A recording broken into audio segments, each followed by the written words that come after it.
160 myself, so. There you go. Looking forward to it. Good. Not sure what next is, but Okay, at least you're thinking about it. yeah, How does it I want to take some time and just decompress and figure out what life is after. But I want to control my schedule for the first time.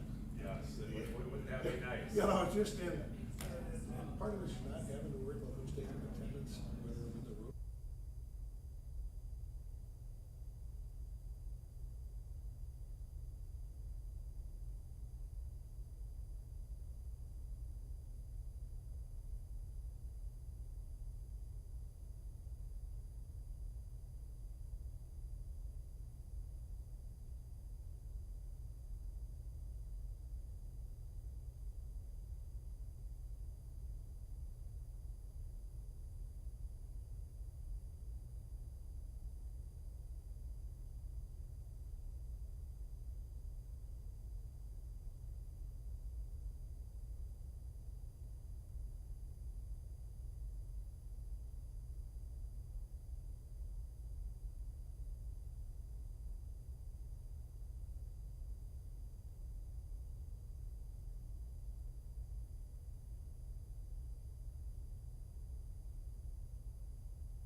This meeting of the Eau Claire City Council will come to order. Please stand for the Pledge of Allegiance.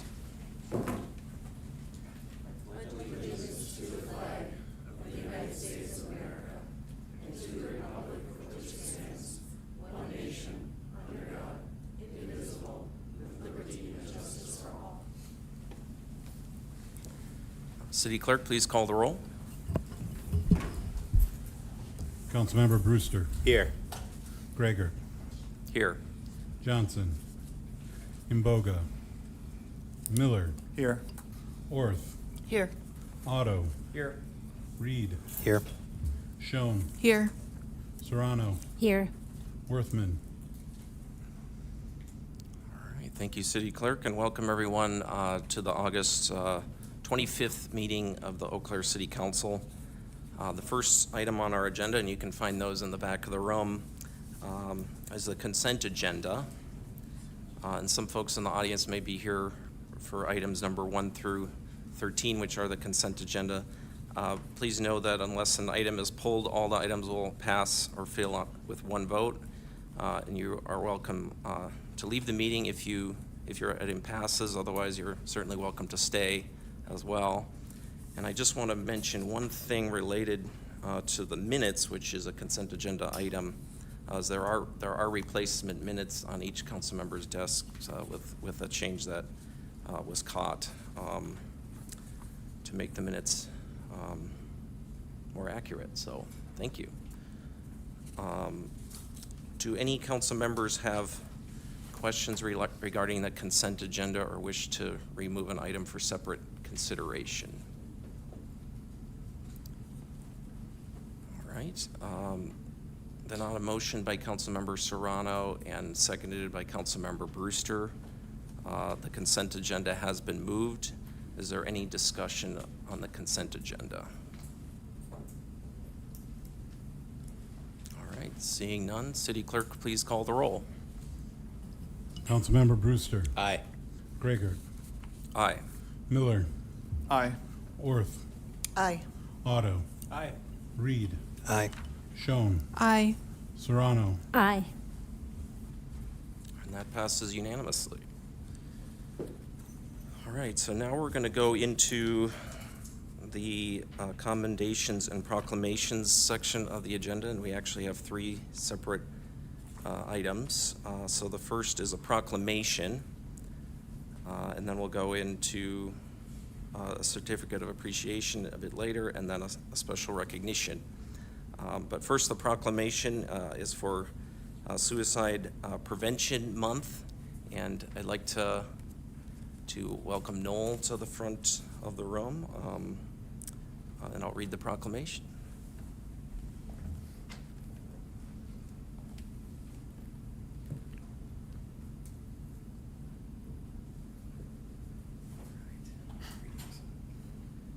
Whereas suicide is a serious but preventable public health concern that affects individuals, families, friends, workplaces, schools, and communities, including here in Eau Claire. And whereas in 2024, Eau Claire County lost 30 people to suicide, each representing a life, a family, a circle of friends and neighbors forever affected by that loss. And whereas suicide is complex and rarely has a single cause, and periods of crisis may be influenced by mental health or substance use conditions, physical illness or pain, trauma, isolation, loss, and other significant life stressors. And whereas reducing stigma surrounding mental health and suicide helps create an environment in which people feel safe asking for help, and where those affected by suicide are met with compassion, understanding, and support. And whereas the 2026 theme of changing the narrative on suicide hopes to spark open conversations and reduce stigma. And whereas everyone in our community can play a role in suicide prevention by learning the warning signs, reaching out to those who may be struggling, listening without judgment, encouraging people to seek help, and helping connect them with appropriate resources. Now therefore I, Jeremy Gregor, President of the Eau Claire City Council, on behalf of the entire City Council, do hereby proclaim September 2026 as Suicide Prevention Month in the city of Eau Claire and encourage all residents to help build a community of connections, compassion, and hope where we look out for one another, speak openly about mental health and suicide prevention, and remind those who are struggling that they do not have to face difficult moments alone. Thank you for joining us. Here's the proclamation.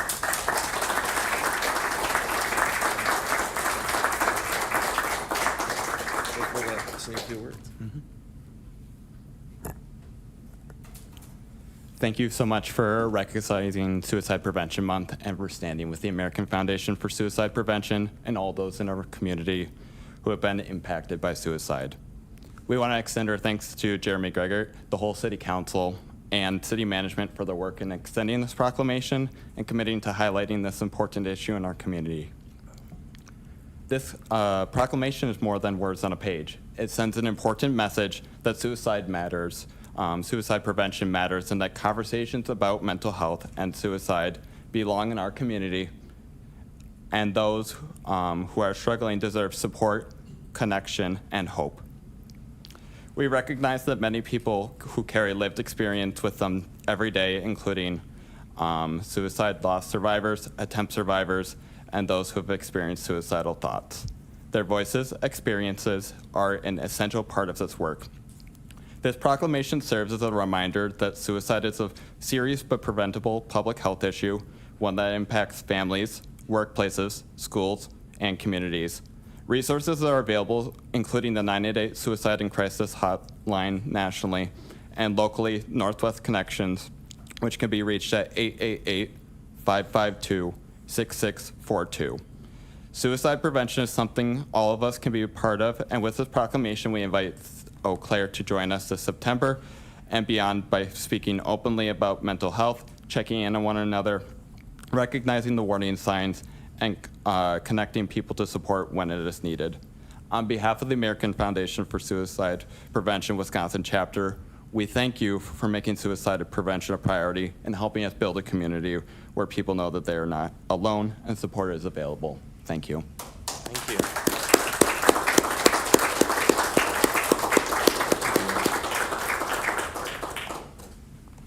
All right, thank you so much. And our next item is the Certificate of Appreciation, and I'd like to invite David Miner up to the front of the room.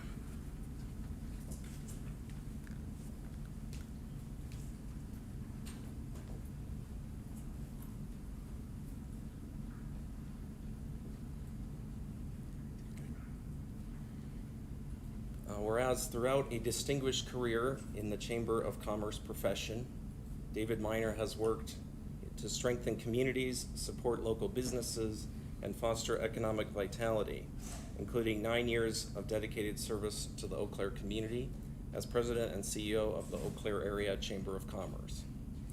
And whereas throughout his career, David has been a steadfast champion for local businesses and a trusted partner in efforts to strengthen the communities and region they call home. And whereas during his leadership in Eau Claire, David helped bring people together around opportunities and challenges alike, fostering collaboration among businesses, local government, community organizations, educational institutions, and residents. And whereas his leadership helped guide the Chamber and the greater Eau Claire community through periods of remarkable growth, change, and challenges, always with a focus on building relationships, finding common ground, and moving the region forward. And whereas David's contributions extend well beyond his professional responsibilities, reflecting a genuine affection for Eau Claire and the people, places, businesses, trails, parks, events, and experiences that make this community special. And whereas through decades of service, David has earned the respect, trust, and friendship of countless colleagues and community partners, and will leave a legacy of leadership, collaboration, and commitment to the Chippewa Valley.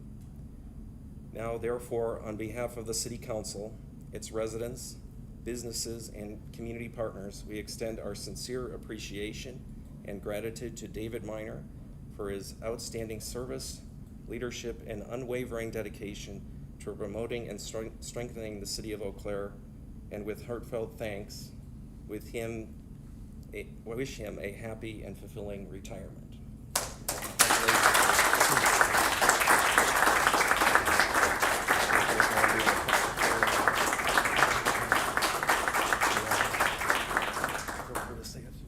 Thank you.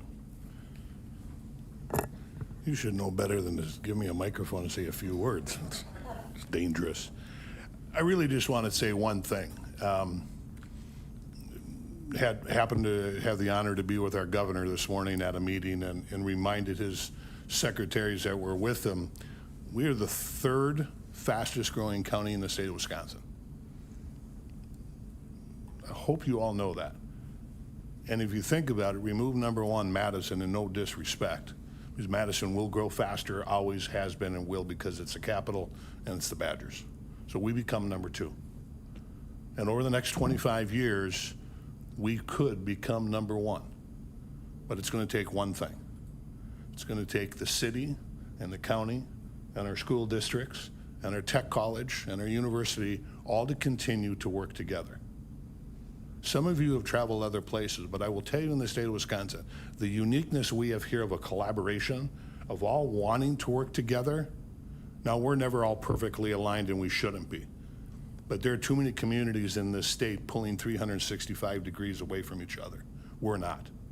So we have an opportunity to really make sure in 25 years, those of you that are still here can see the fruits of the labor of what's going on. But it's going to take one thing from each governing body, and that is, are we looking forward with the decisions we're making today? I understand there are difficult decisions, and I applaud all of you for running for public office, especially in today's world.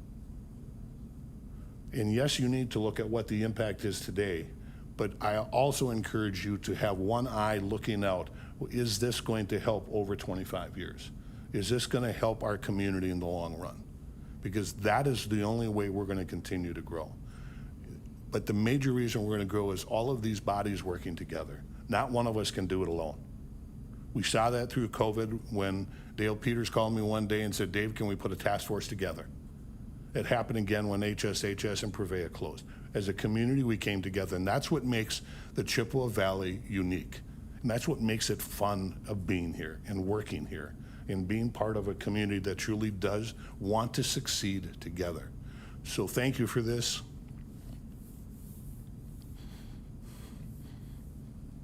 It truly does mean a lot. Thank you.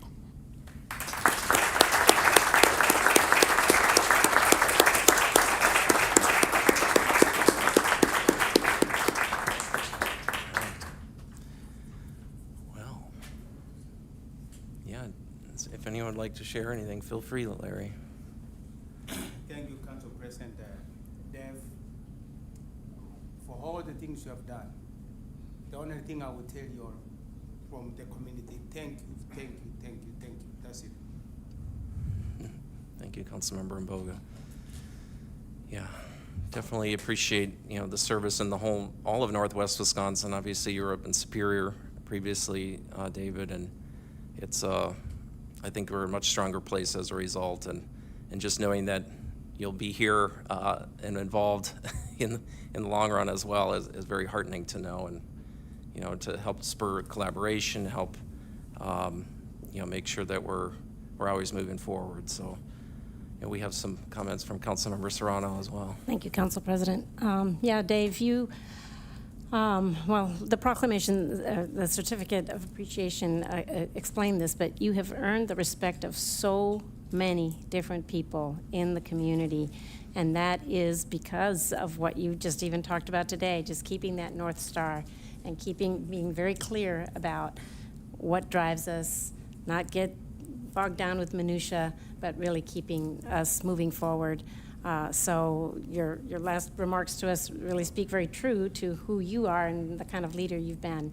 And I just really appreciate it, and really want to say, yeah, all of that great respect you have from everybody is so well deserved. So thank you so much for all your service. Thank you. All right, thank you so much.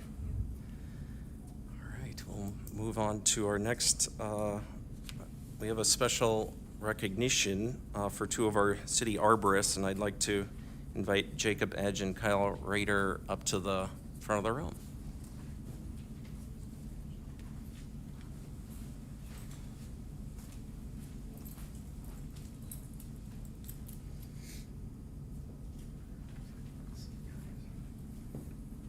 So earlier this summer on June 15th, while on the job, arborist Jacob Edge witnessed a woman was being attacked by an unleashed dog.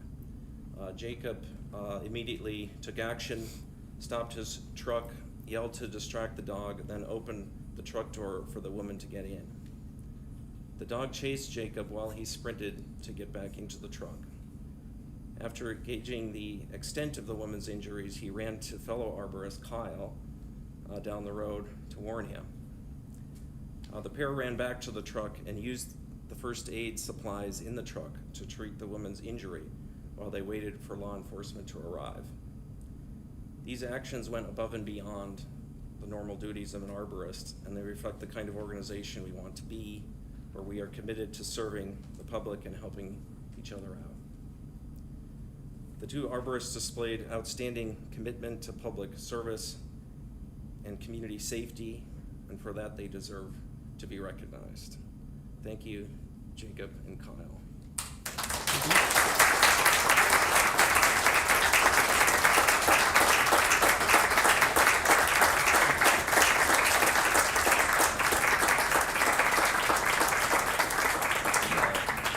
We have Phil Libke up here as well to say a few words.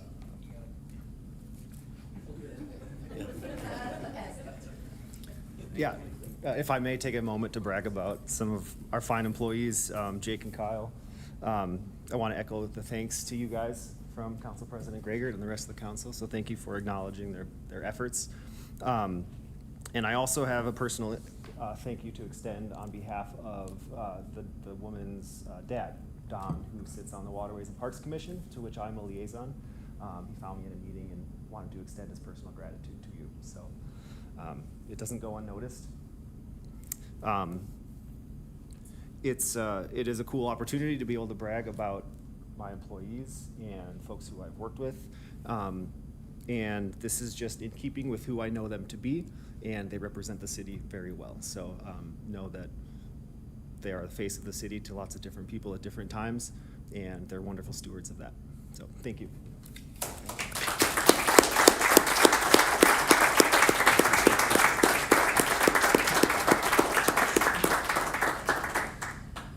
Thank you.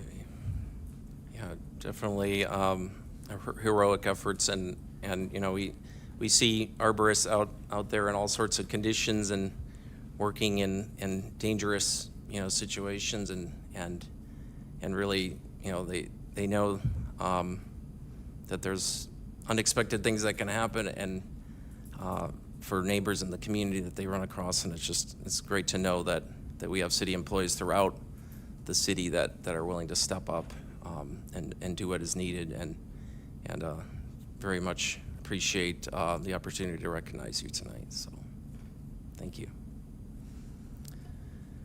Okay, now we have a whole business agenda as well, but a lot of great opportunities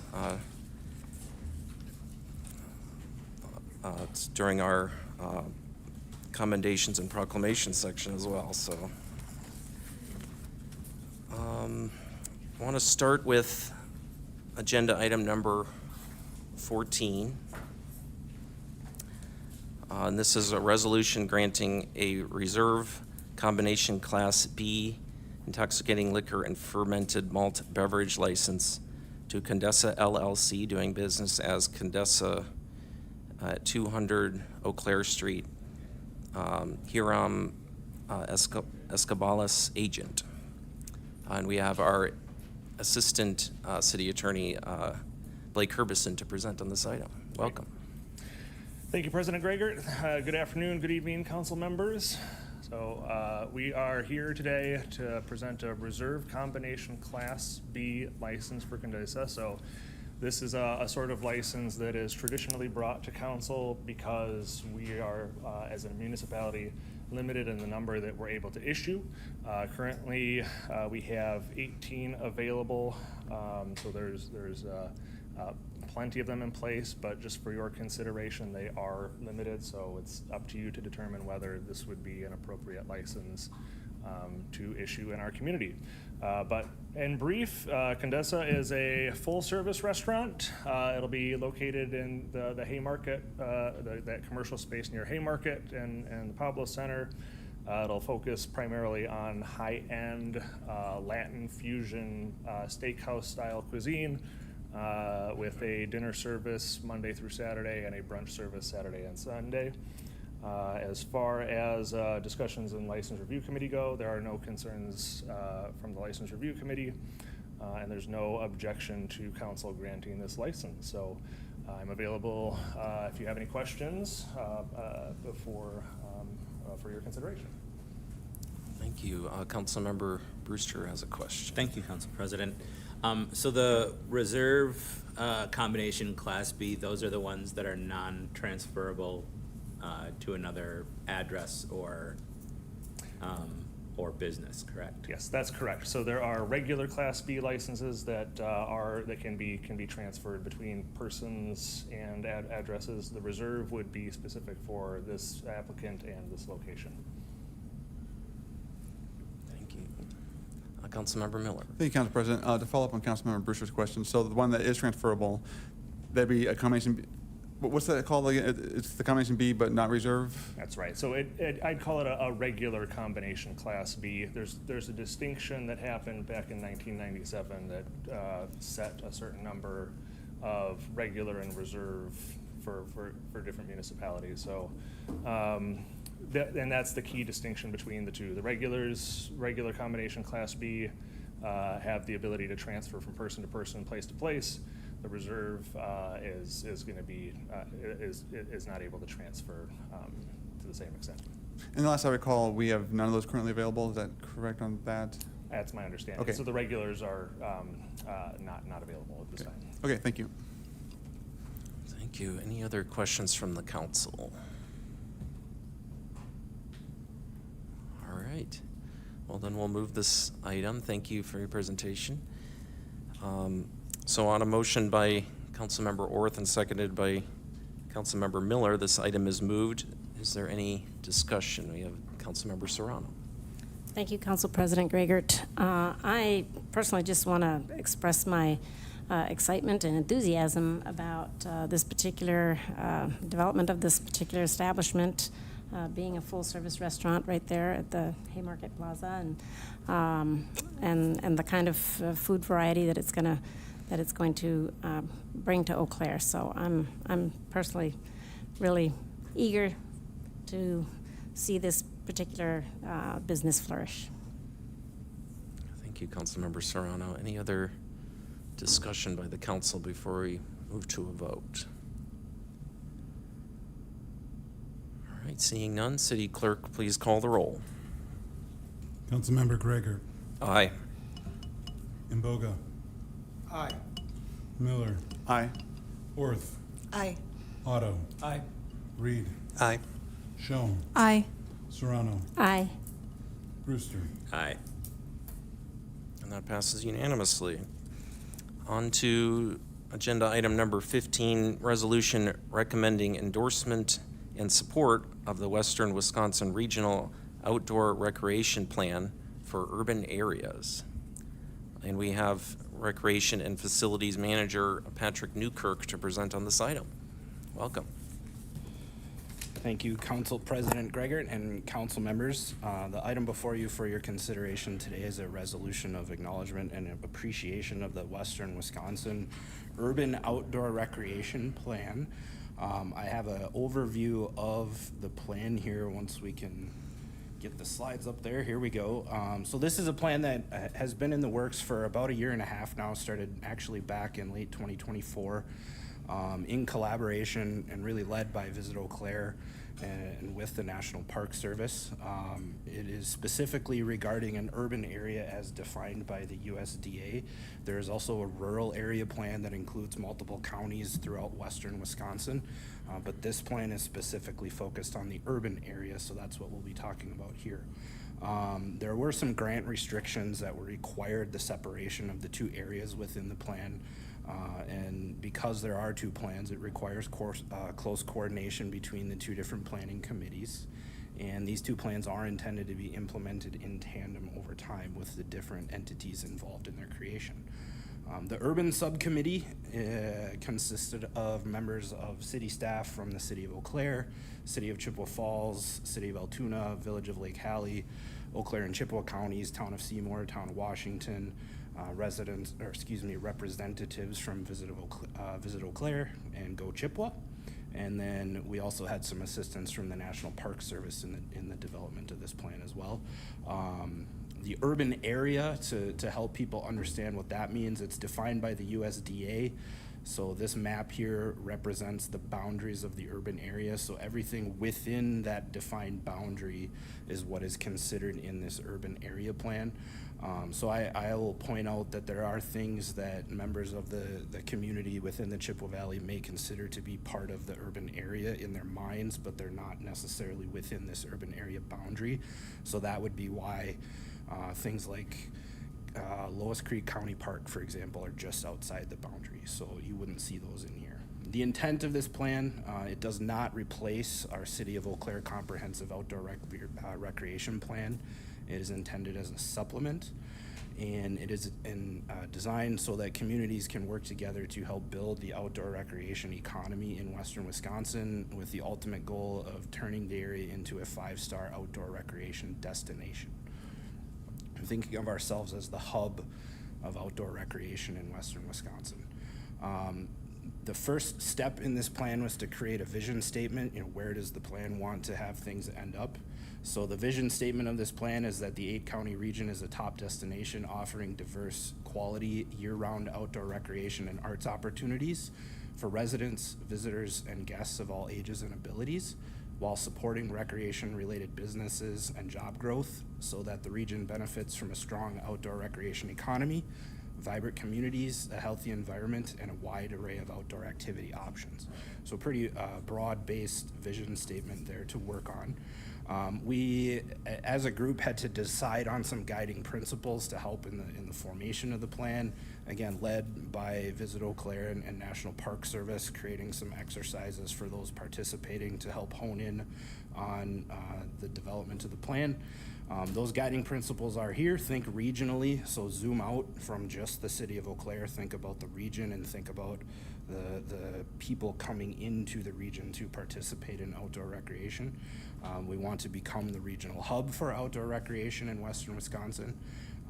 Creating a new organization like an interim board or ad hoc committee to help implement this plan would be necessary because of the collaboration of multiple different municipalities and organizations. We also have in here as a guiding principle that outdoor recreation is a must-have as it relates to the economy in our area. We also have a guiding principle related to branding and in creating a brand for the area in terms of outdoor recreation. We also made sure throughout the plan to acknowledge the connection between recreation and commerce and the business community that relies on recreation. In that context, we also had a little bit of a focus on income generation as it relates to components of the plan as well. And then lastly, very important is that the quality of the facilities and the amenities that the area has to offer are very important in terms of the goal of turning the area into a destination for outdoor recreation. There were also several themes that were created to help support the guidelines in this plan. One of them being rivers and corridors, or excuse me, river corridors and lakes. You think about the two rivers that we have running through Eau Claire and the Chippewa Valley, and then also the lakes in the area. There's a lot of opportunity for water recreation. So most of the goals there are primarily related to improving the access and the amenities of access for those water recreation opportunities, similar to what we have in our core plan within City of Eau Claire recreation assets as well. The next theme that was created was the Trail Towns theme. Not just Eau Claire, but throughout the Chippewa Valley, there's a vast array of trails for all different types of transportation and recreation. So focusing on that and helping improve connectedness between the different communities and also from recreation areas and more urban locations like the downtown area and business centers is a goal in this plan related to trails. Another area of focus is related to outdoor community and cultural events. The best example most recently in my mind that I can think of would be the Eau Claire's Festival. So that's an example of a regional level event that we were able to bring to the community, and other events like that are a focus of this plan. Another theme in the plan is ecotourism and agricultural tourism. So that would be like your tasting rooms, your breweries and wineries, your farm-to-table restaurants, those types of things. So there's a section of the plan with goals developed with those things in mind. We also have an adventure and exploration theme, so think like adventure sports, family fun things like splash pads, zoos, museums, like the Chippewa Valley Museum, for example, the Chippewa Valley Railroad, both within Carson Park. So there's a section of this plan related to improving those types of things in our area. And then lastly, we had an outdoor athletics theme because there's a significant amount of outdoor athletics, and those things bring people to our area from outside of the region, and then increase hotel stays, increase food and beverage stays at restaurants, and are a vital part of the outdoor recreation economy in the area. One of the main things that we pointed out there was related to facility availability, and then also coordination between the management and operators of each of the varying facilities across the multiple different communities within the Chippewa Valley. We also had an economic development and marketing theme as well. Heavy focus was placed on that, about how to get the word out about what the area, and specifically the urban area, has to offer. So there's quite a lot of development of a plan there as well. We have some action steps to take. These things will be initially led by Visit Eau Claire, starting with a kickoff stakeholder meeting, forming that committee that would be involved with helping implement the goals and objectives in this plan. That group would be determining the right structure, funding sources, and all of those things necessary to keep the plan in motion once it's going. Collecting resources and acquiring help to develop the marketing plan that's spelled out, applying for grants related to joint effort marketing and destination marketing as well, related to the branding that is one of the goals of this plan. And then lastly, the first, we felt as an urban committee thing that would be very helpful for people coming to the community as it relates to connecting the recreation areas to the more urban areas, the business areas, would be improving our wayfinding and directional signage on the trail system and around our parks. And then lastly, the next step would be starting an advisory group that would create collaboration between the recreation business community and those of us in Parks and Rec and with the other municipalities in the urban area. Common potential funding sources for activating things within the plan. There are various federal grant programs and state programs. All of them have something to do with outdoor recreation, so it just kind of depends on what the particular project is that might be related to the plan. It would be a different grant opportunity. So our ultimate request is we are asking that council pass a resolution of acknowledgement and appreciation of the plan, and then that will help us with our justification and support of grant requests. The plan is well aligned with our comprehensive outdoor recreation plan as a city. Any projects related to the plan that would come up in the future would go through the usual processes that we have if they're on our property, including waterways, parks, and urban forestry involvement, and then the usual CIP budget process for any CIP projects. The Waterways, Parks, and Urban Forestry Commission did see this in May, and they voted to recommend support of the plan. And technically, we cannot formally adopt the plan because it is not solely the City of Eau Claire plan, so that's why we are asking for a resolution of acknowledgement and support. With that, I'm happy to take any questions of staff, and then we also have Kennedy from Visit Eau Claire, who was the primary leader from Visit Eau Claire on this plan, if you have questions for her as well. All right, Thank you, Manager Newkirk. I'll start with Councilmember Brewster. Thank you, Council President. Can we safely assume that this will be influential in the destination master plan? I would say that there will be components of this plan that would contribute for sure. Okay, thank you. Thank you. Councilmember Mboga. Thank you, Council President. Thank you for your presentation. Mr. Newick, I will start by saying happy birthday to National Park Service USA. Today is 110 years old. So my question is, by adapting these solutions, will the city be committed to future spendings? We wouldn't be committed to any future spending by passing a resolution of support of the plan, but what we would do as staff is use recommendations in it to then propose future projects that would go through our normal approval processes. Thank you. Thank you. Vice President Schoen. Thank you, Council President Gregor, and thank you, Manager Newkirk. My question is related to the level of discussion that our changing climate had in the development of this plan. I think of a couple of people I know that were supposed to go on river cruises this summer in Europe, and the rivers are dry.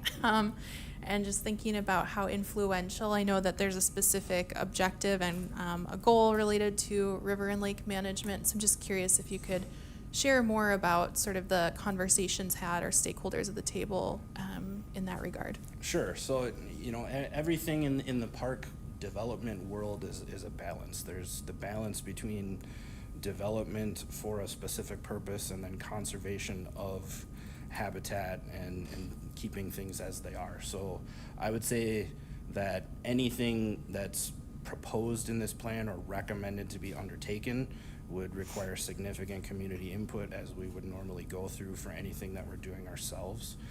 So we would view that as soliciting input from Waterways and Parks, any neighborhood associations that might be in an area related to a proposed improvement. So all of those things are what we would continue to do as part of our normal processes.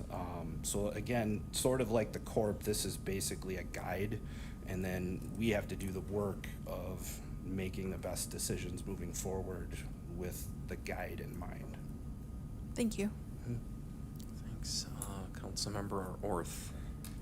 Thank you, Council President. Manager Newkirk, I wondered why some of our neighboring townships like Washington and Dunn weren't included in the plan, and my question was going to be, were they not invited? But now I realize that perhaps they didn't lie within the boundary. Is that correct? It might be, but I would honestly defer to Kennedy because she can probably better answer that question. Okay. Yeah, Please.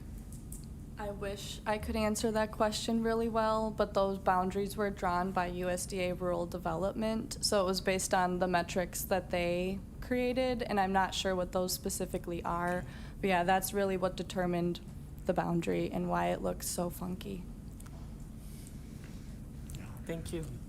Then there's also like the more regional plan beyond that too, that maybe helps complete the picture maybe? Yes. Okay. Thank you.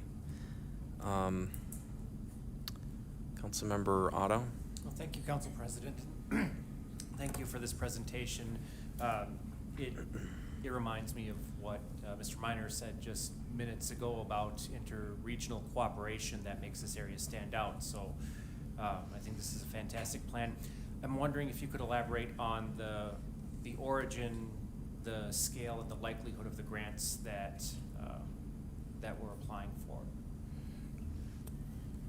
All of that would be entirely dependent on after the envisioned collaborative committee of the municipalities and entities within the urban area is formed, and then that committee would be kind of setting about on trying to prioritize action steps within the goals of the plan.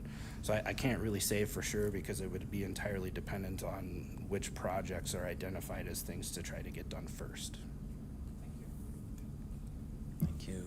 Councilmember Miller. Thank you, Council President. I know we have Kennedy from Visit Eau Claire here. I know she answered the question already, but I just want to give you the opportunity if you want to make any general comments, since you're one of the partners on this program. If you had anything else to mention specifically about this one, that we just want to hear from one of our partners. I think Nate pretty much brought up what I was thinking with David going, talking about the future of Eau Claire and the 25-year vision and beyond, and the collaboration piece of it too. I think all of this really plays well into that. Additionally, there's discussions about a Riverwalk district being developed potentially in town, so there's discussion about that and how this plan and that plan can play off of each other. So, and then as far as grants go, I do want to say working regionally like this and collaborating opens, or at least the grant applications that we'll go for, even if they're individual project applications, they will be much stronger just because they are part of this bigger regional plan. And I think that's pretty much it. But Visit Eau Claire has been really honored to help lead this project. I think it's been about 3.5 years. And we're ready to kind of be more of a stakeholder and let the region work its magic now that we've built the plan. So there's more to come on this. But yeah, we're excited, especially to work with Go Chippewa and really in a full 8-county region. Thank you. Thank you. Thanks. Yeah, I guess I had a question kind of about some of the assets that we have right now from a transportation standpoint, and how sometimes people are, recreating or feeling like they're recreating while they're transporting themselves around, or they're purely out there for recreation. But I was wondering about like our urban transit system, like Eau Claire Transit, and the idea of also like connecting to other communities potentially in the future. It's been like 100 years since we had a intercity streetcar between here and Chippewa Falls, for example. And is there discussion of the plan about like how transit fits in from like a tourism and even from an adventure standpoint in the plan at all? Yeah, you bring up a good point about transit that isn't necessarily on the trails. I would say the focus was a little bit more on trails, but as it relates to connecting the recreation areas to the business areas, I think that definitely creates some opportunities for other types of transport, like you mentioned. Something that was discussed that is sort of a missing thing in the water access world right now in Eau Claire. Once upon a time, there used to be a business in town that would bring people to and pick people back up from river trips. I think there's one now, but less prominent than had been happening in the past. So that would be a type of transportation where we could connect people to the water who maybe aren't able to go right to it. But all things to be considered over time as we work towards the goals in the plan. Mm-hmm. Thank you. Yeah, I know that there's a program called Transit to Trails through Sierra Club as well. So like helping connect people who maybe don't have access to transportation, get to destinations that are more recreational. But yeah, thank you, Manager Newkirk. Any other questions from the council before we move the item and discuss it? Okay, thank you for your presentation, and thank you, Kennedy, for being here as well. So on a motion by council member, or actually Vice President Schoen, and seconded by Councilmember Mboga, this item is moved. Is there any discussion?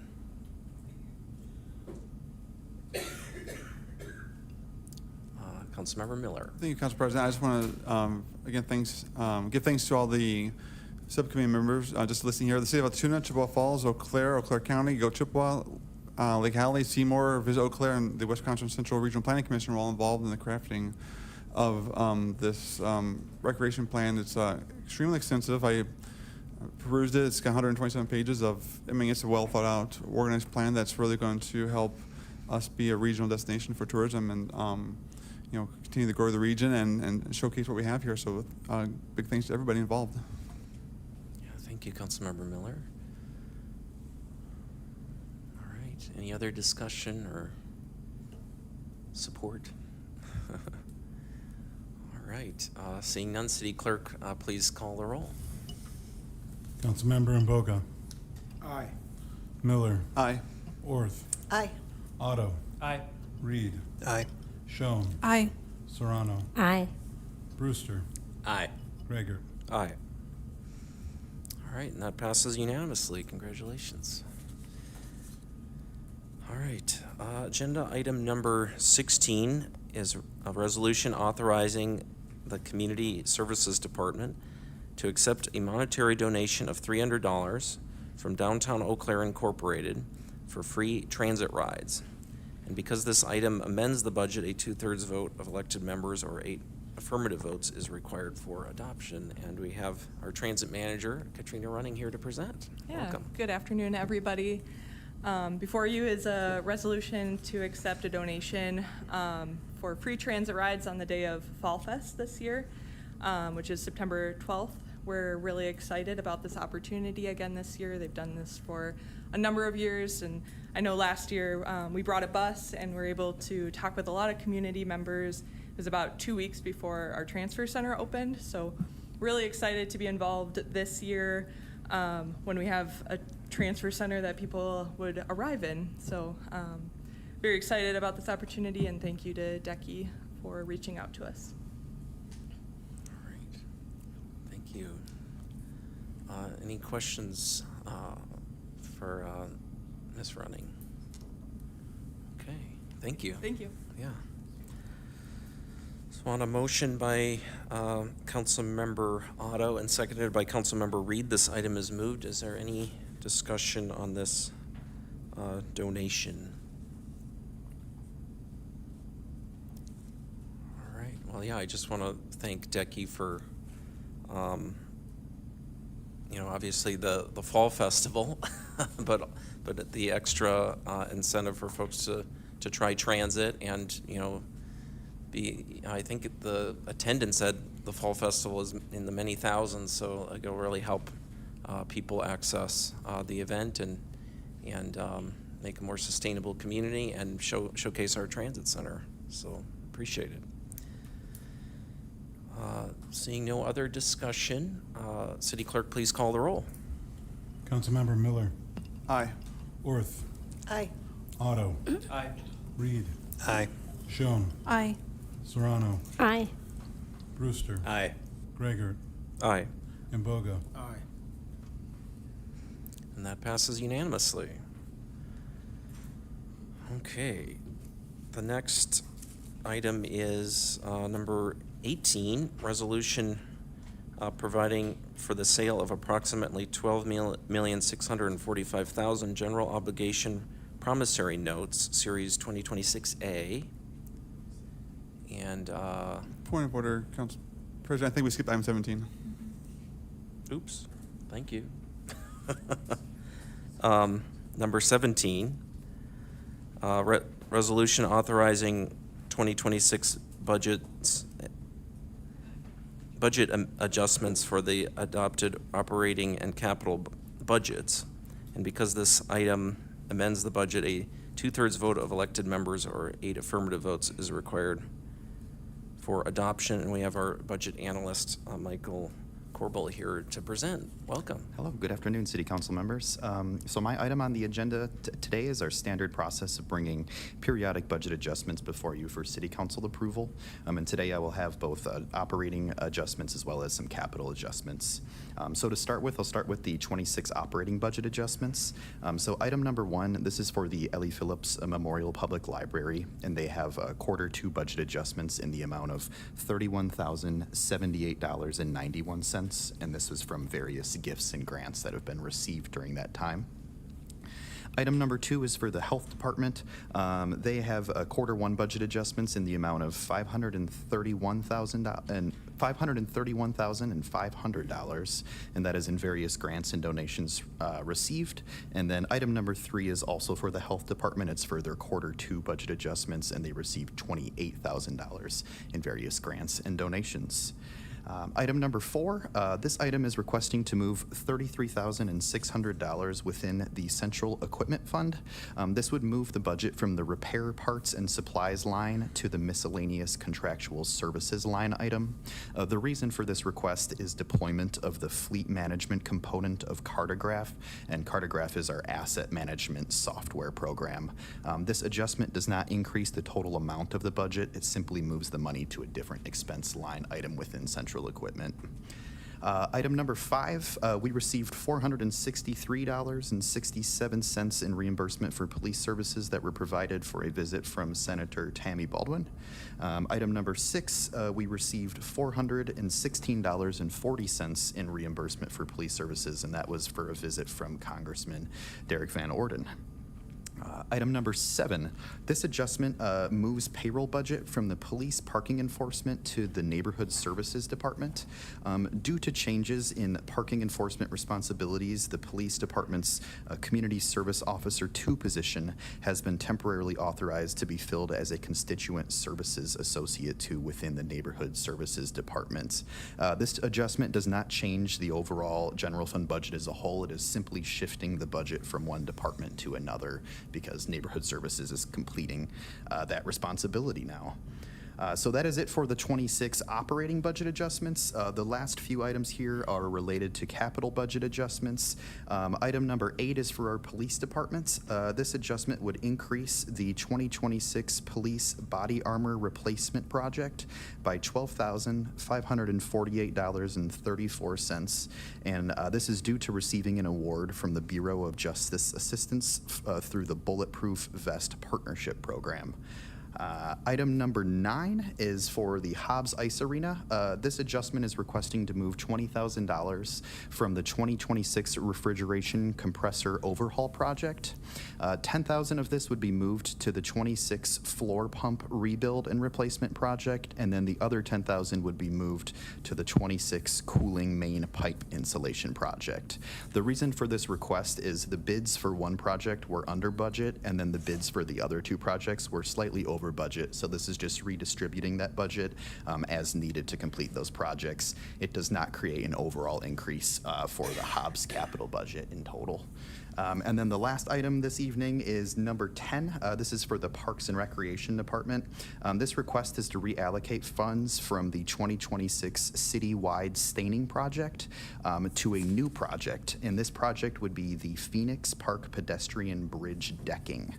This adjustment would allow the funds to be used to complete an engineering study and to contribute to the repair of the bridge decking, and this has been requested from the Parks and Recreation Department based on priorities for parks maintenance and upkeep. And that is it for the items. Thank you so much. That was quite a rundown. Any questions from the council? Councilmember Mbogo. Thank you, Council. But I'm just curious, explain to me why the payroll cost is being moved from one account to another account, just for my. Are you speaking about the neighborhood, the neighborhood services, the move from police department to neighborhood services? Yes. So in 2026, when the budget was originally put together, there was we were assuming that there was going to be someone working on parking enforcement within the police department, and then in early part of 26, there was a memo signed by the city manager at the time, and neighborhood services is kind of taking over that responsibility from the police department, and so we're just moving the funds from police to neighborhood services because police is no longer going to be completing the enforcement, basically. Does that make sense? Okay. Yeah. Thank you. Any other questions from the council? All right, well, thanks for presenting. So on a motion by Councilmember Serrano and seconded by Councilmember Brewster, this item is moved. Is there any discussion?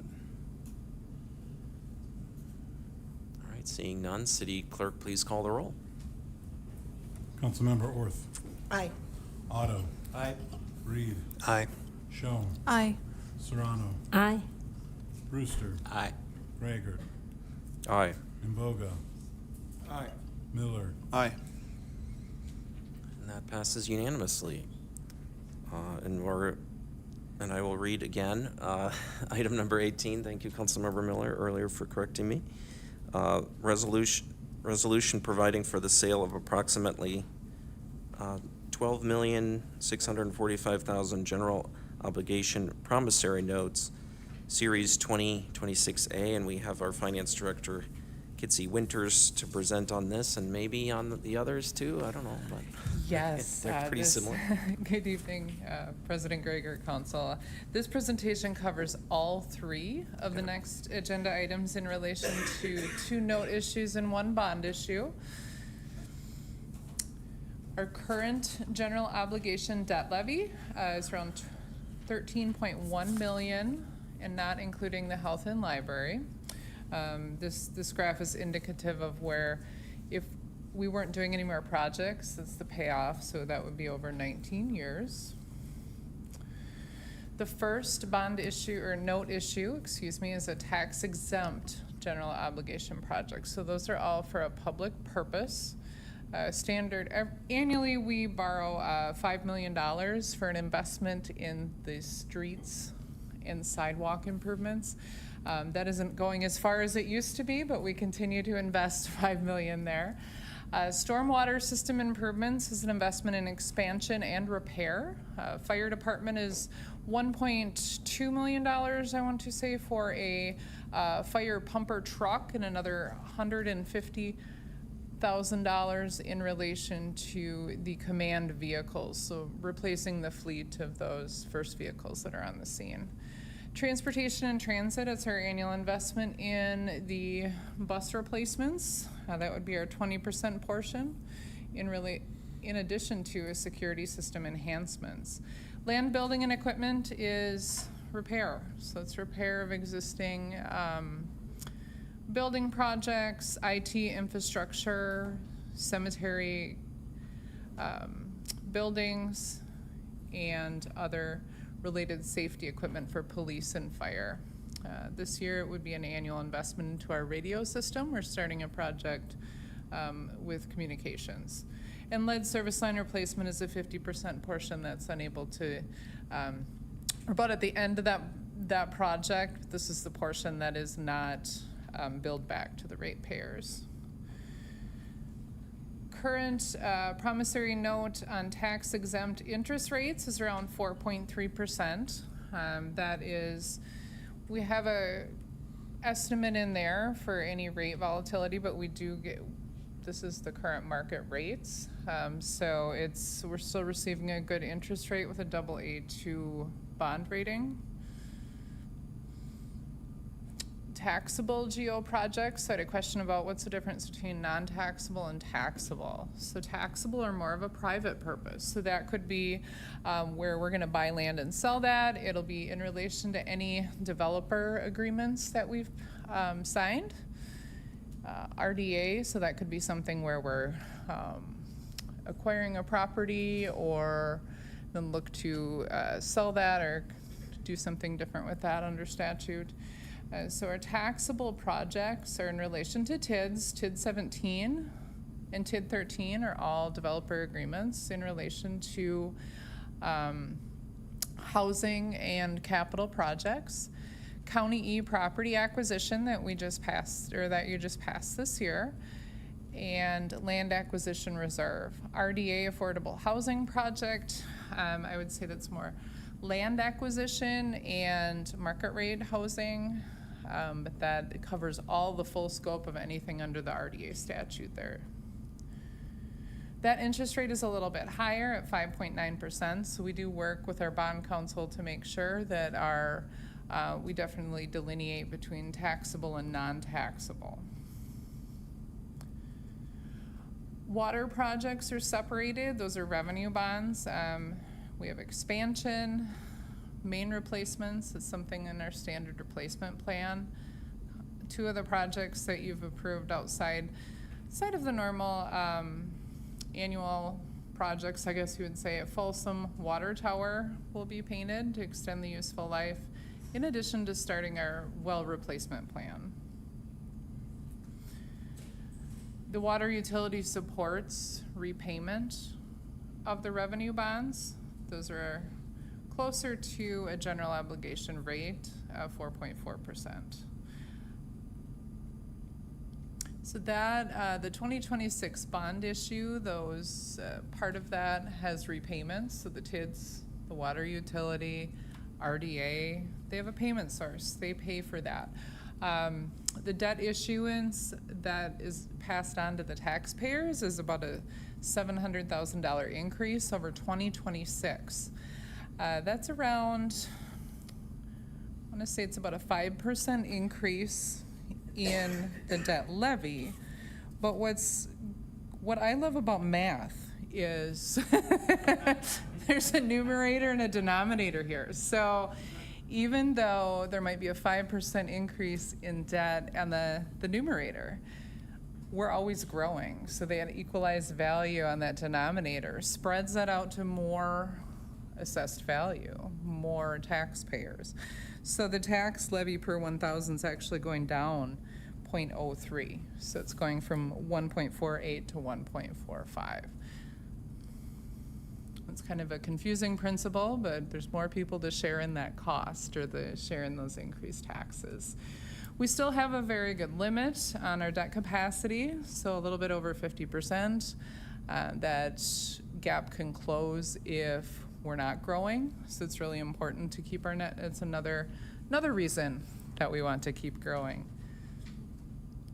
So our next timeline, tonight you are approving the set sale resolutions so that Ellers can go out to market. We will have a rating call, so on the week of September 7th, Director White, City Manager Solberg, and I will work with Moody's, talk about the different benchmarks to essentially get our credit score for the city, and we hope to maintain that AA2 rating. We'll have a due diligence call with bond counsel, distribute our official statements. It's kind of a report card of the city to the SEC. And then we will bring you resolutions back on September 22nd to approve the interest rates that are assigned by the market. I do have Josh Lowe here with Ellers, so he's a wealth of economic knowledge if we have any questions. But with that, I'm available for any questions. Okay, thank you, Director Winters. Councilmember Brewster. Thank you, Council President. I was wondering if you could give us a very, Econ 101 sort of description of the difference between notes and bonds. Oh. I might let Josh Lowe do that, but notes are, there's a law change, I want to say 1 to 2 years back, so issuing a note requires less steps in the process, there's less costs. I don't have to issue bonds anymore, but I might let Josh take that for the official statute. Sure. She's basically got it right. Sorry, Josh Lowe from Ellers. Thanks so much for having me. Welcome. She basically outlined it correctly. About 2 years ago, I think it was 2024, they changed the statute because it used to be notes could only be done for 10 years, and then bonds were the only way you could do 20 years. Sure. Then they shift notes to 20. That was helpful because bonds had a very strict set of projects you could do for 20 years. So if you wanted to do like City Hall renovations, I think was one of the categories. If you wanted to do, it was outside of the 20 years. Streets was a classic thing that was 20 years, but there were some building projects that we had to issue as notes first because you couldn't do them for 20. So what we had to do was a funky thing where we would do like interim financing and then refinance that again later. So it was a 2-step process. So this actually really streamlined these things. So instead of having to do 2 debt issuances for these, there was 1. So at this point, we almost never issue general obligation bonds in Wisconsin anymore. That was under statute 6704, and now we issue everything as promissory notes under 671212. So for all intents and purposes, this project, there's almost no reason we would ever do bonds. I haven't done a general obligation bond under 6704 in like 3 years. So Kitsy had it right. Thank you. All right, thank you so much. Any other questions from the council? All right, well then we'll move this item and then we'll vote on each of these individually and everything. So on a motion by Councilmember Orth and seconded by Councilmember Miller, this item is moved. Is there any discussion on item number 18? All right, seeing none, City Clerk, please call the roll. Councilmember Otto. Aye. Reed. Aye. Schoen. Aye. Serrano. Aye. Brewster. Aye. Gregor. Aye. Imboga. Aye. Miller. Aye. Orth. Aye. And that passes unanimously. We'll go on to agenda item number 19, resolution providing for the sale of approximately 7,390,000 taxable general obligation promissory notes, Series 2026B. And we already had the presentation on this as well, but are no specific questions about this, probably. Councilmember, okay. Thank you, Councilmember Brewster. So seeing no questions, we will move this item. So on a motion by Vice President Schoen and seconded by Councilmember Imboga, this item is moved. Is there any discussion? All right, seeing no discussion, City Clerk, please call the roll on agenda item number 19. Councilmember Reed. Aye. Schoen. Aye. Serrano. Aye. Brewster. Aye. Gregor. Aye. Imboga. Aye. Miller. Aye. Orth. Aye. Otto. Aye. And that passes unanimously. On to agenda item number 20, resolution providing for the sale of approximately $6,260,000 of Waterworks System Revenue Bonds, Series 2026C. We've already had the presentation on this, but are there any questions about this one specifically from council? All right, then we'll move this item. On a motion by Councilmember Otto and seconded by Councilmember Reed, this item is moved. Is there any discussion? All right, seeing no discussion, City Clerk, please call the roll on agenda item number 20. Councilmember Schoen. Aye. Serrano. Aye. Brewster. Aye. Gregor. Aye. Imboga. Aye. Miller. Aye. Orth. Aye. Otto. Aye. Reed. Aye. And that passes unanimously. Agenda item number 21, resolution urging Attorney General Call to provide law enforcement guidance on police transports out of jurisdiction and to respond to the city and county's opinion request letter dated January 13th of 2025. We have our city attorney, Stephen Nick, to present on this item. Thank you. Thank you, Council President Gregor. Council, this resolution is an issue raising awareness and calling to action on the far too common practice of either law enforcement or other public agencies making custodial transports outside of their jurisdiction to drop off particularly unhoused individuals, although it could apply to any individual, but the practice is focused on those unhoused and in some type of personal crisis, to neighboring communities, including the city and county of Eau Claire, and dropping off specifically without any receiving facility, personal family connection, or often absent any request or legal consent to be transported to the intended destination.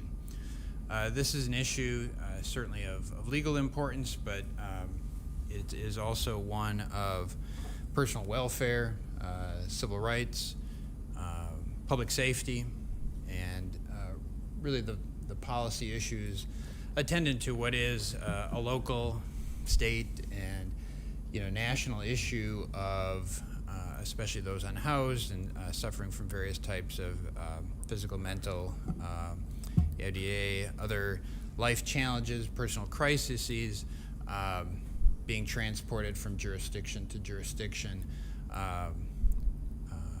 arguably distracting resources on that important issue to the transport, as opposed to building those resources locally and regionally throughout, again, our state and nation. We raised those legal and policy issues to the Attorney General's attention through a joint letter from the city and county in January, specifically a letter of January 13th of 2025. The attention to that issue continued, whether it was local or state interviews that I and others did. Chief Rokas focused on both locally with his colleagues and statewide. Chief and I did statewide training on this issue to the League of Municipalities in June of that year. We received a letter of receipt from the Attorney General in late January of 25 and have been in periodic contact through 25 that the issue again was received, but with fairly limited attention on it, at least in 25. In January of 26, or about a year after we sent that letter, and after again we had presented to our League of Municipalities, the League or the City of Madison joined us in that request to the Attorney General. The City of Madison wrote to the attorneys assigned to that, and basically to the Department of Justice and the Attorney General. The City of Madison joins in these requests based on its experience with this practice and its concerns that increased use of it will lead not only to greater legal exposure and complications for Wisconsin municipalities, but also the cascading effect of Wisconsin residents being randomly transported back and forth to various municipalities with which they have no connection or reason to visit other than the arbitrary decision of the transporting agencies. And also in relevant part, we share the concerns of the county and city of Eau Claire related to the legal authority of law enforcement officers, as well as the rights of individuals being transported. With that additional input, definitely communication increased with the Attorney General office, and I've in 26 been in regular contact, including a communication today with staff attorneys working on this important issue, and I have no doubt that they have been diligent in that work. However, we continue to get the responses I have again today that the issue has been received and is being considered, but that basically they don't have authority to release preliminary drafts or discuss it with us further. So we appreciate the attention that those attorneys assigned to this within DOJ have provided, but this is a matter both of local, regional, and statewide. Again, personal welfare, civil rights issues, and public safety. Those incidents continue to occur in the city and county of Eau Claire, and we know around the state. And so we again are drawing our collective attention to this important issue, and specifically calling on Department of Justice and specifically Attorney General Call to authorize moving forward with that work to provide, again, legal and law enforcement guidance and best practices on what we know is an imperfect response to a very difficult societal issue. And also, as we typically do with these resolutions, should you see fit to adopt it, to ask our collective local and regional and state elected officials to join us in that leadership effort, as well as our associations like the League of Municipalities and the Counties Association. So again, we've appreciated the partnership with the Department of Justice over the years on these sort of training opportunities. We've participated with them often in those. We know that they have and maintain something that's known as WileyNet for best practices for law enforcement, and look forward to that soon being issued, and again present this resolution for your consideration to urge that on a policy level as well. If you have any questions, I'm available, as is Chief Rokas. Thank you, City Attorney Nick. Any questions from the council? Councilmember Brewster. Thank you, Council President. I was just wondering if we have any good idea as to how widespread this is. Like, we know it happens, but like, is this really common, kind of common, somewhat rare, but still, you know, problematic? Perhaps I'm checking peripheral vision if the chief may want to approach on it on an operational level, but I've been aware of the practice, you know, for, you know, my entire tenure, and have drafted letters either directly or for prior chiefs reaching out to other jurisdictions raising this issue with various success.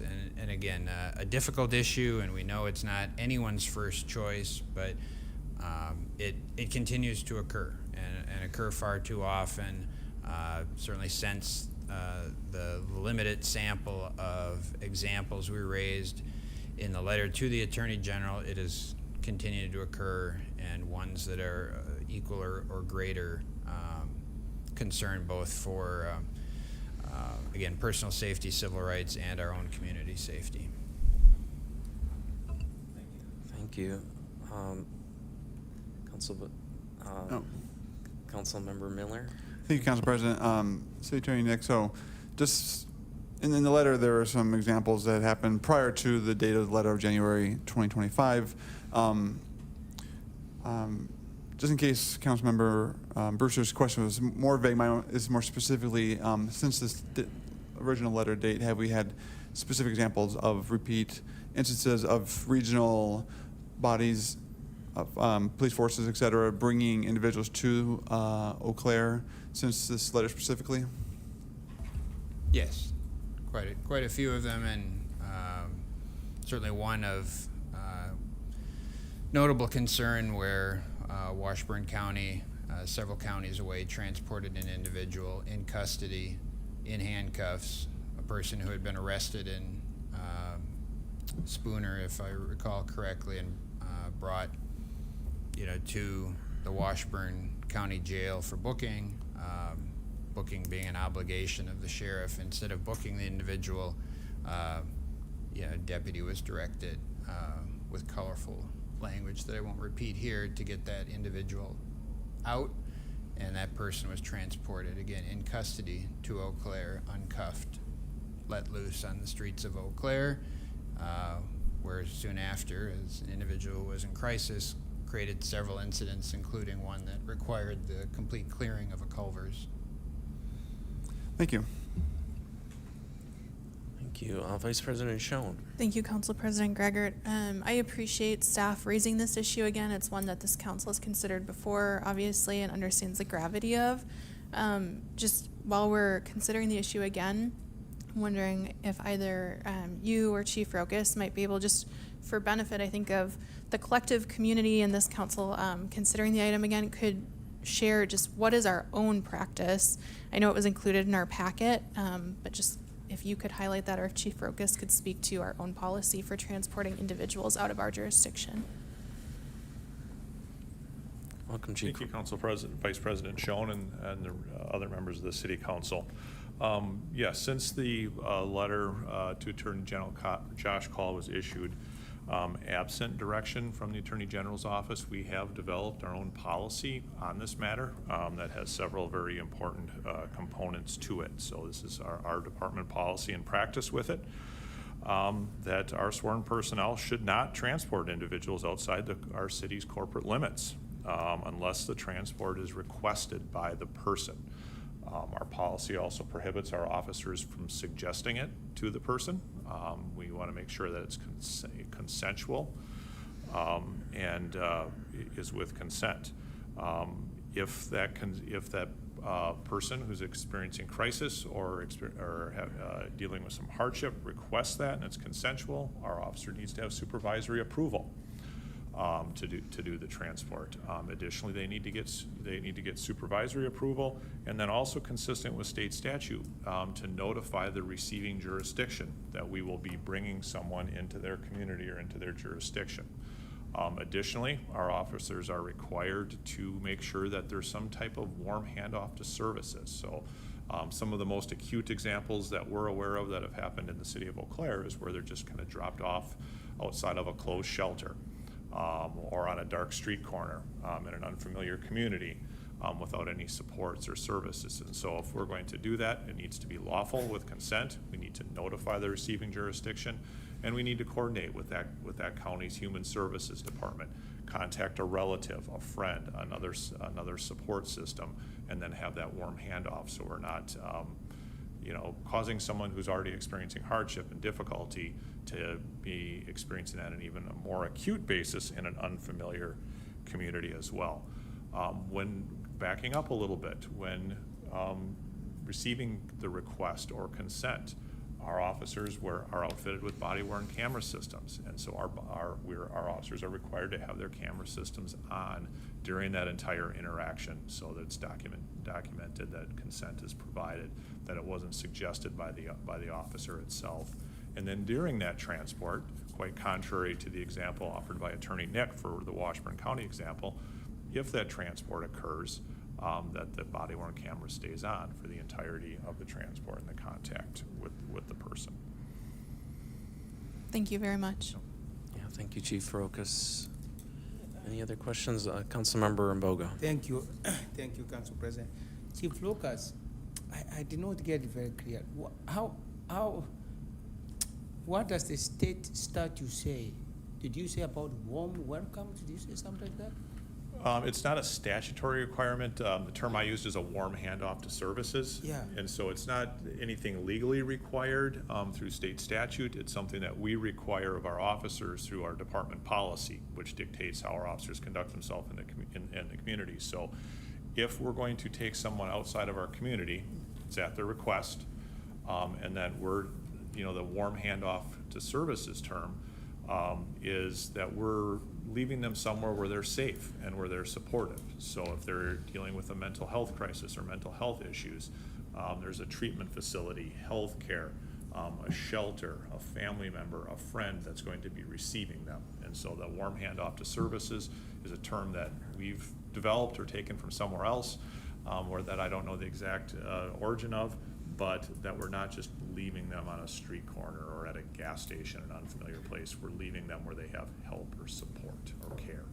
Yeah, thank you. Can I ask him a Yeah, last question? please. Just curious, for my knowledge and have a report, why these western counties, they like to dump all these, unhoused people in Eau Claire County or Eau Claire, the city of Eau Claire? Just curious. Sure, and there's been a variety of reasons or excuses, for lack of a better term, that have been provided. This has been an issue that's our community has faced for a number of years. We've certainly taken an iterative approach to dealing with it. The letter to the Attorney General's office was not the first approach or the first steps that were taken when these incidents occur. When we learn about them, it's usually because there's some type of friction in our community following the person being brought here. There's a call for police services where there's a disturbance. They're experiencing a mental health crisis. A member of our community is victimized through the commission of a crime. And so when we first noticed this trend, we would call and follow up with the law enforcement agency that brought them here. It's usually disclosed to our officers that they were brought here and under what circumstances. So we would call them. We would ask for the circumstances or an explanation of what occurred. We would get copies of the police incident reports, the body-worn camera footage, and then look into it that way. We would offer a cautionary warning or an explanation of the concerns with the behavior of that law enforcement agency. Despite those initial efforts, the practice persisted and continued. We then went a next step where the attorney's office provided assistance in issuing a letter to that law enforcement agency, or maybe what their oversight board, like their police and fire commission, their mayor, city manager, the county board, judiciary and law committee. That didn't make a difference at all. I'm a member of a number of professional organizations, and so when at meetings with those groups, I would bring this up as a topic and as an issue and a concern. Many other cities our size are experiencing the same thing as Attorney Nick provided. So during the entire course of that dialogue or those instances and that follow-up, these are kind of excuses or reasons that I had heard from the other agencies, is that Eau Claire has more services for them. We don't have those services. We didn't know what to do with them. We just wanted to maybe get them closer to maybe some distance, some destination that may be across the state or across the country. So it's been a variety of reasons: not knowing what to do, not having services, which many of the jurisdictions that were noted in Attorney Nick's letter are county seats that have human services department and should have some sort of supports or services provided. So not having those, not knowing what else to do, or just trying to get them out of their community. So it's been a variety of reasons given that necessarily aren't in the best interest of the person experiencing hardship. Thank you, Chief Rokas. City Attorney Nick? Thank you. Try to briefly just augment a little bit that, and I think the chief, of course, did a great job of saying, the question was why in this area? And yes, it happens in this area, but it is not unique to this area.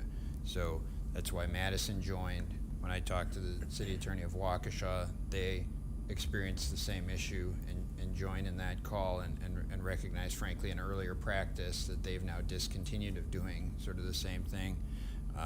Wausau, Stevens Point, all of La Crosse have all indicated they experienced the same issue. And one of the reasons we ask the question is because it has legal implications and also policy implications. So just a little bit more on the legal is it's important to have information out and ask the Attorney General to provide that. I mean, we provide legal advice to our own, but with this practice continuing, there are real constitutional issues. So you have a Fourth Amendment seizure issue. If you're suggesting the issue and you're confronting an officer, is that consent? Is the individual able to provide a consent? And I won't go through all the case law, but saying the word yes, if it's being suggested to you where a reasonable person doesn't feel that they have the ability to say no, isn't lawful consent. And so that's potentially a Fourth Amendment U.S. constitutional violation. Continuing to transport someone that you believe may have consented originally but withdraws that consent, especially out of jurisdiction when you're no longer in your home jurisdiction and you continue a custodial transport. Under Wisconsin law, under 17540, it indicates that for the purposes of civil and criminal immunity, you, as an officer, only have, you only act in that official capacity in very limited circumstances. And a long-term transport like this doesn't likely meet any of those conditions, which means that officer or that agency may open themselves up to individual criminal or civil liability. And then it's just not the best use of resources. We all acknowledge this is a very difficult, broad, big issue. Moving people from place to place when they're already in crisis and there isn't a service receipt on the other end, either by a family, friend, or a care facility, is not really helping that individual. It's simply moving it from one jurisdiction to another so they don't have to deal with it anymore. Unfortunately, also with underlying not only staffing but real financial implications. Not so much for the city, although our staff time, of course, is very important. Our public safety, obviously, is critically important, but especially on a county level, and one of the key reasons the county joined us in this request is if an individual is now moved and identifies no other stated residence, their care is now that county's responsibility. So the healthcare costs or other treatment costs become that new county's responsibility. And those are not, again, furthering a joint shared approach to this very difficult issue. It is simply, in human terms, ping-ponging them around of someone who has got a lot of things already going on. So there's a lot of need for coverage of those, again, very serious legal constitutional issues, as well as hopefully an enhanced policy approach to the issue of unhoused and the various personal service needs that many of them are looking forward, closer to home as opposed to being transported to a place they're not familiar with. All right. Any other questions from the council? Thank you. All right, so we will move this item. So on a motion by Councilmember Serrano and seconded by Councilmember Brewster, this item is moved. Is there any discussion by the council on this item? Councilmember Miller. Thank you, Council President. Obviously, smaller communities in western Wisconsin, it's easy to understand why when one of these police departments takes into custody a person experiencing issues with whether mental health, substance abuse, that whether they have policy or not, they might be seeking to take this individual to a larger community such as Eau Claire. I understand that Eau Claire City and County has more resources than some of the smaller communities in western Wisconsin. But when these police departments take somebody with a mental health or substance abuse issue and just take them to another community. It doesn't fix anything. It's only moving the issue from one area to another. And you know, when a law enforcement officer encounters one of these individuals, you know, I would imagine the individual has some sort of sense that they're going to be getting some help from this officer here, but it's unconscionable for these police officers in other areas to be taking individuals needing help and then without coordinating with anyone else in the target community, Eau Claire, and then not reaching out to the police department, then not reaching out to our social services, and just depositing them on the street and leaving. It's a dereliction of duty on their behalf to, you know, provide for the public good, and so it's rather unconscionable. And I would have hoped it would have stopped once this letter was brought up to the Attorney General back in January, but as the city attorney has stated, this continues to be an ongoing issue in which you know, other communities are not communicating with those who can provide support like Eau Claire. So I do call on Attorney General Call to issue some sort of guidance for state police departments to adequately handle this one so that the people in the greatest need are not being picked up by those in a position to offer assistance and then just dropping them off someplace and then hoping that it's somebody else's problem. So thank you for the work on continuing to push this forward, and I hope to hear a response from the Attorney General in due time. Thank you, Councilmember Miller. Vice President Schoen. Thank you, Council President Gregert. This issue is obviously a really challenging and complicated one, and I have empathy for our communities across the state that are all struggling to understand how to respond to this crisis. But I think that the most important things that we as humans need to keep at the center of these decisions and these conversations is that every single person deserves to be treated with dignity and respect, and deserves to be awarded their constitutional rights. And so I join Councilmember Miller in calling on AG Call to make a decision here and offer guidance to communities to aid us in this difficult challenge we're all facing. Thank you, Vice President. Councilmember Otto. Thank you, President Gregert. It's fantastic that we are sending this message, if this gets passed, to the state government. And just wanted to remind people that the state government funds a lot of local police forces. It gives grants to, I believe, all of them. And in that sense, that it is on the state government to make sure that local police forces are getting the support they need and acting with accountability. And in establishing guidelines for these local governments that receive state grants, I'm hoping that we will have a more humane, more ethical solution to what's currently going on. Yeah, thank you, Councilmember Otto. Yeah, I just want to appreciate the work, you know, by our city attorney's office and police department, and you know, just tackling these difficult, like, statewide challenges from that local perspective, and yeah, and just advocating for people and their rights and their welfare. Yeah, and I think, you know, it's kind of speaking to how common this is. It's, you know, I've had people call me that are confused as to why they're in Eau Claire and they are experiencing homelessness, and sometimes it's not super clear, you know, that it was because of a law enforcement, you know, involvement, but there's a lot of reasons that people end up here, maybe because there is a perception that they can find what they need, and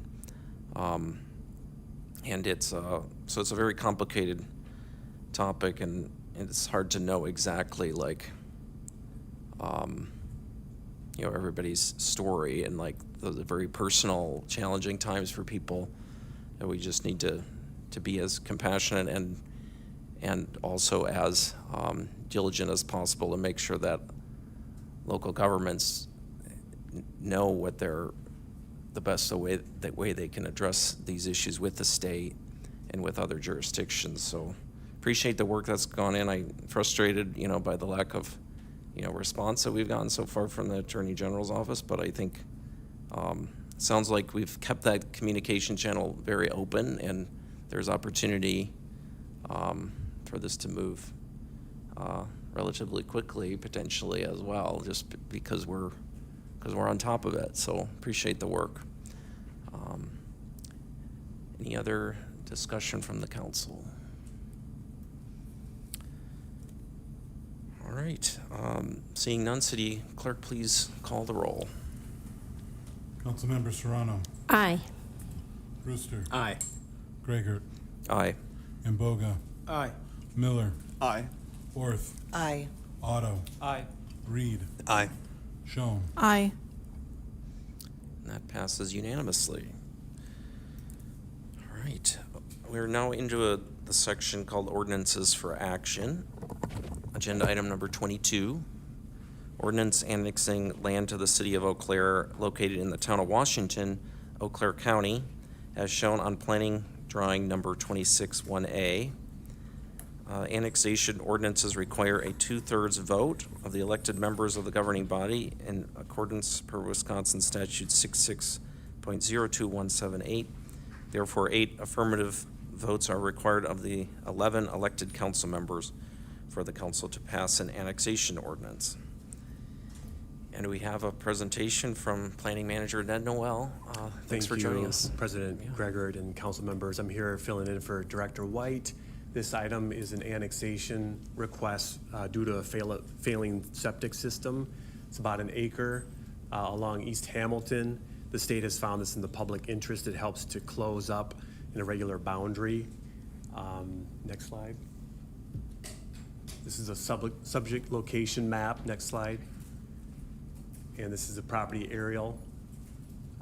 So we recommend approval. Plan Commission has already approved this or recommended approval. Any questions? Thank you. Manager Noel, are there any questions from council? All right. Thank you. All right, so on a motion by Councilmember Orth and seconded by Councilmember Miller, this item is moved. Is there any discussion? All right, seeing no discussion, City Clerk, please call the roll on agenda item number 22. Councilmember Brewster. Aye. Gregor. Aye. Imboga. Aye. Miller. Aye. Orth. Aye. Otto. Aye. Reed. Aye. Schoen. Aye. Serrano. Aye. And that passes unanimously. All right, so the next section is ordinances for introduction, so I'll read each of them. Agenda item number 23, ordinance amending chapter 10.04 entitled State Statutes Adopted of the Code of Ordinances of the City of Eau Claire to include updates to traffic statutes. Agenda item number 24, ordinance amending chapter 10.09 entitled Motor Scooters of the Code of Ordinances of the City of Eau Claire to update electric scooter regulations. Agenda item number 25, ordinance to amend the comprehensive plan for properties from industrial land use to low-density housing, medium and high-density housing located at 2209 County Line Road, Z1765-26. Agenda item number 26, ordinance to rezone properties from NRP to NR, MR, and P Public located at 2209 County Line Road, Z-1766-26. And then finally, agenda item number 26, ordinance to rezone property from LIP to CC located at the southeast corner of Music Road, Z-1768-26. Do any council members wish to suspend the rules to take up any of these items tonight? Doesn't appear that there's interest in that, so that's great. So we will now move into announcements and updates from the city manager and the city council. And I just maybe want to announce one thing, and that is that the West Central Area Labor Council is hosting Labor Fest on Labor Day on Monday, September 7th at Phoenix Park. And I believe that starts at about 10:30 or so, 10 o'clock in the morning, but just one option to celebrate Labor Day that I just thought I'd give a highlight for. City Manager Solberg, fresh off a trip to the Boundary Waters. Thank you, Council President Gregert. Just a few upcoming dates for City Council to consider. The Chamber Eggs and Issues will be held. They're back onto their Friday schedule, so this Friday, August 28th. If council members would like to attend, let me know and we can get you signed up for that. The Saturday, we have Saturday Sidewalk on North and South Barstow Business Districts for sidewalk shopping in the downtown. Friday, September 4th at Haymarket Plaza is UW Meets Eau Claire. So it's an opportunity for the college kids to come to Haymarket Plaza and experience downtown Eau Claire. So give them a warm welcome. On Tuesday, September 8th, so 2 weeks from today, there is a League of Wisconsin Municipalities monthly roundtable. It's from noon until 1 via Zoom. If you would like to be signed up for that and participate, we can get you signed up for that. And then, as approved earlier today, the DECI-sponsored Fall Festival will be Saturday, September 12th, beginning at 10 a.m. I believe there was 14,000 people here for that last year, so it is quite a festival in downtown, and I would encourage everybody to attend that if possible. And lastly, the League of Wisconsin Municipalities Fall Conference in Appleton is being held October 7th through 9th. So if council members would like to attend, let us know and we will get you signed up for that event as well. That's all I have. All right. That's quite a good grab bag of information. Thank you. And I'll send this out with an update to council, except that the update will come out after Chamber Eggs and Issues announcement, but I'll send this out to help with memory on that. All right. Thank you, City Manager Solberg. Councilmember Otto. Thank you, Council President. Same day as the Fall Festival, September 12th, the Northside Hill Association is hosting a fundraiser party in the parks. It'll start a little later on in the day, and I believe that will be at Mount Simon. Lower, thank you. Thank you. Yeah. Anything else from council for announcements? All right. Then we're ready to adjourn the meeting. If there is no objection from council, this meeting is adjourned. And we will be taking a 5-minute break and then going into a work session. And that is on the ADA transition plan for the city of Eau Claire. So we'll see you all back at 5 minutes, and folks are welcome to stay if they want as well. So.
previous owners of the house, if anybody got one of those letters about having somebody come to stop and then.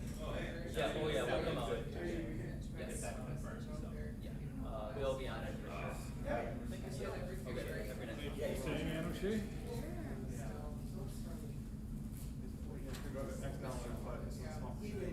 everyone cleared out for the session? I will say those Ehlers consultants are like the John Forster of finances. They're just so passionate. They just seem like they're so excellent. They just know their stuff. To the point. They're very good. Spoiler alert, nerds of plenty. I know, right? I know. The spreadsheets just drive me crazy. Good spreadsheet though, is about as close as you get to God.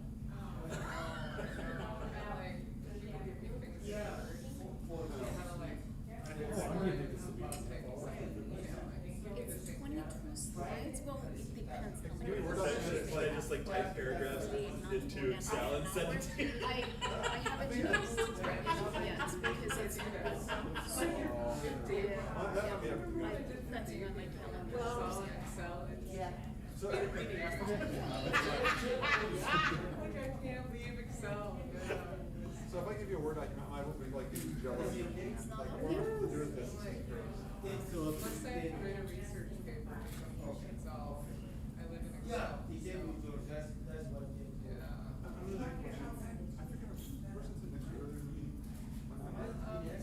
It says 26 minutes. She took John Schultz's place. I've seen it before, but I think I feel like no review. Yeah, Natasha. Yeah. Okay, thank you. Sure. Yeah, you wanna look at these, I'll just like, no, like, I know people. Did you send the invitation and email? That's why I didn't put it. Yeah. I should get a report to have it, well, thank you. Send nothing. Even do it, accept it. For what, the city council travel, is that the thing? The ticket, the ticket thing, I think You did, but I haven't been through it, but If it works, I can send it. for a pilot, and I'm gonna see if I can get maybe like Visit Eau Claire to match it. Might not really let you. Yeah,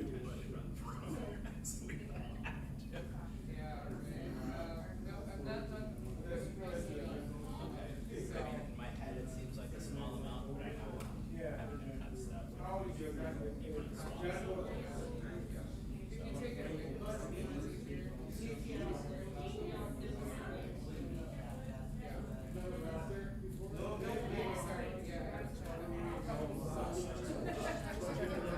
Yes, thank you for the reminder though, because I think I had 2 Aaron items and I got Is the other one the Aaron might brought that up today, and then, we were talking about something else, but I was thinking it was city council, travel. Yeah, that was the, having just the account for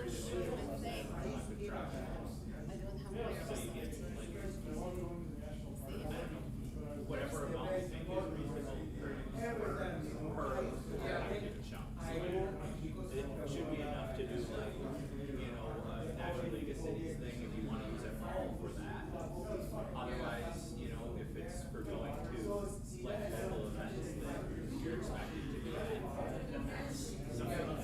So that was one, yeah, I did remember that one. It could be, like exit issues, potentially. Yeah. I mean, all that stuff. The meals, like, celebration. That meal expenses.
Staton, S-T-A-T-O-N, at the same extension.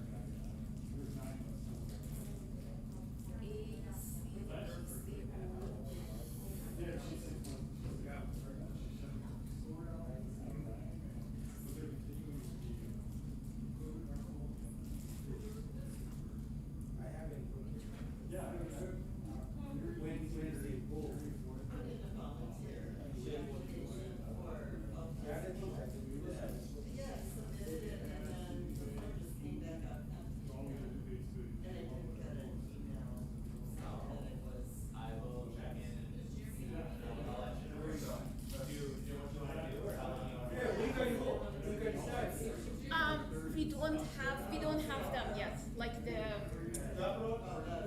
Teams is not working yet.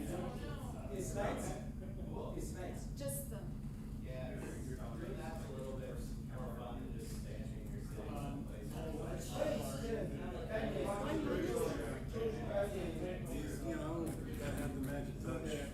okay, hold on. So now I say, where did you send it? I just forwarded it to you. I'm not receiving anything. Hold on. I'm not receiving anything.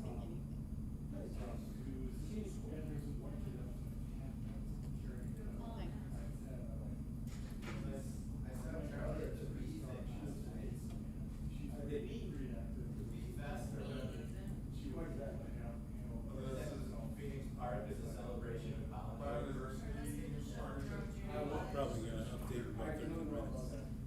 You can do the, like I said earlier, song, dance number.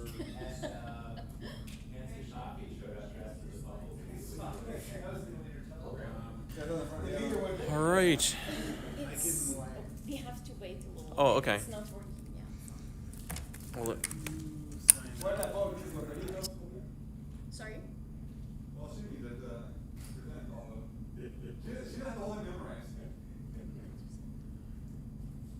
There's a chance if I log in, I can just pull it up. So you log out and I log back No, in. what? The invitation. Okay. Should we try that? Certainly doesn't hurt.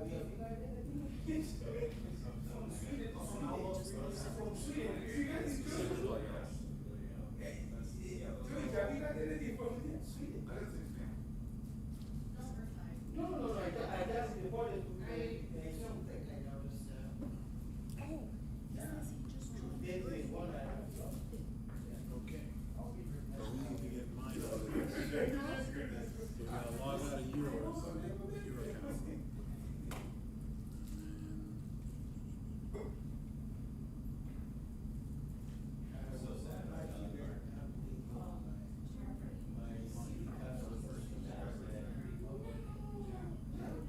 And you have this license.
She has now logged in to her email, so it's trying to update. It's like 32 Like minutes. here on this computer, it wants like half an hour to update. It's 10 minutes left, but now we are trying on his account.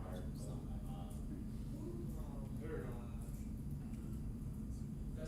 See how long it takes to.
It's updating, but I have less updates than So I'm just speaking as, just with an update for the public that there is we're trying to get some technical difficulties worked through in order to start our work session on the ADA plan for the city of Eau Claire.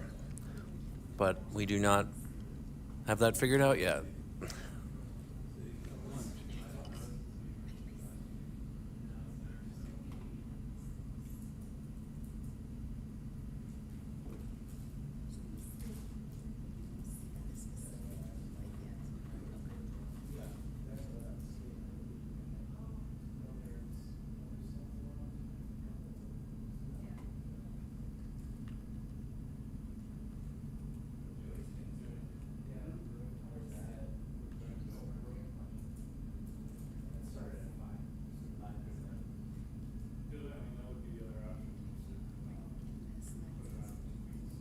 Yeah, so maybe let's turn mics on for a discussion about whether we want to just do this later. Anushay, does it make sense maybe to try to just try this in September, or is it working? I think it is working. Okay. Okay, we'll just wait to get this working here. Did you know that terracotta is a porous material? Yeah. Used to water plants? Sure is. Just learned that today. Pretty cool. I don't have anything to say about it. Just You can also use it as a refrigerator. No, terracotta, it's porous. Like water. Or a can go through heating it. source. Yeah. Hmm? You can build a fire in it. Build a fire in it, but you can also like chill a bottle of wine inside of it, a terracotta tube, by just pouring water on it, and the evaporation chills the wine. That's cool. Or other beverage. Our mics are on. There you go. Does We'll have the mics off, I guess, if we're just waiting here. Like, we will wait 2 more minutes. If it doesn't work, then we'll just postpone. Sorry.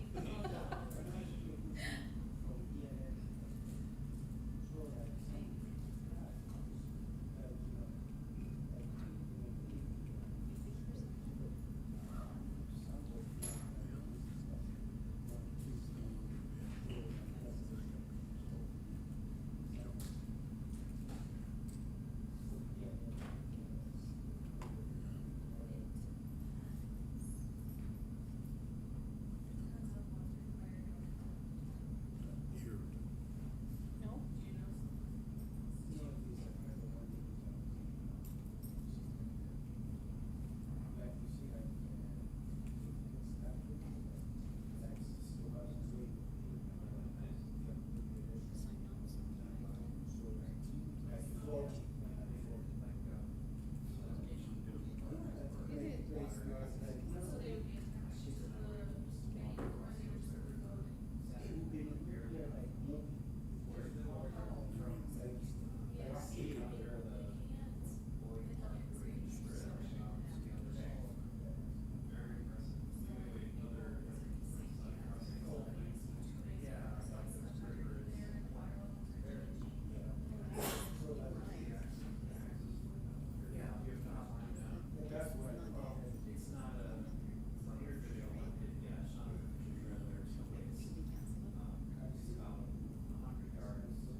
We should postpone it because not on Okay. this account, not on mine, Microsoft Teams is not working.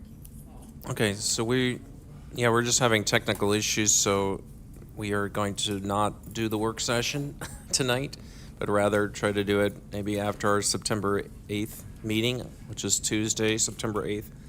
So that'll be focused on our ADA plan. So unfortunately, we aren't able to do it tonight, but thanks everybody for sticking around and no. Yeah. But thank you.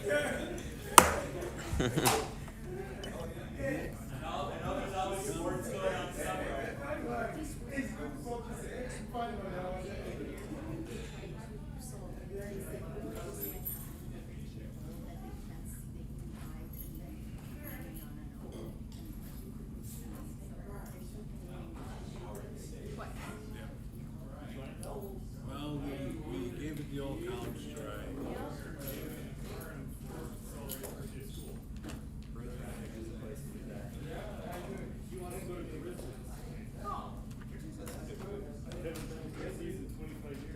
Wow. All right, well, have fun.